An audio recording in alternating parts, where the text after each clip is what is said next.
नमस्कार. आजच्या या भागामध्ये आपण बघूया मुंड्यापासून बाही कशी लावायची. शोल्डरपासून बाही न लावता मुंड्यापासून कशी लावायची. सगळ्यात आधी आपण दोन्ही भाग व्यवस्थित करून घेतले. मुंडा व्यवस्थित बघून घेतला. आता बाही घ्यायची आणि बाही अशी दोन्ही टोकं एकमेकाला जोडून सेंटर काढायचा.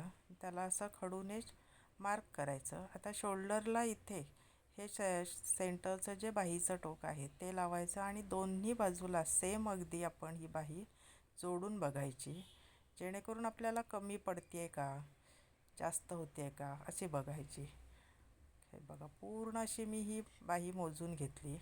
आता मला ही बाही परफेक्ट पुरती आहे म्हटल्यावर मी लावताना ही सेंटरपासून नाही लावणार, तर मुंड्याच्या टोकापासून लावायला घेणार.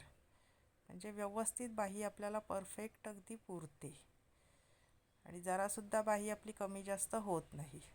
आणि मुंढ्यापासून जर लावली ना तर बाही फिनिशिंगला पण व्यवस्थित दिसते आणि बसते पण व्यवस्थित.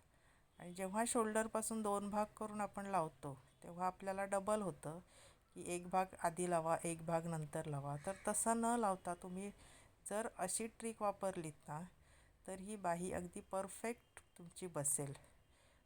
आणि याच बाहीवर परत आता आपण एक डबल टिप मारून घेणार आहोत.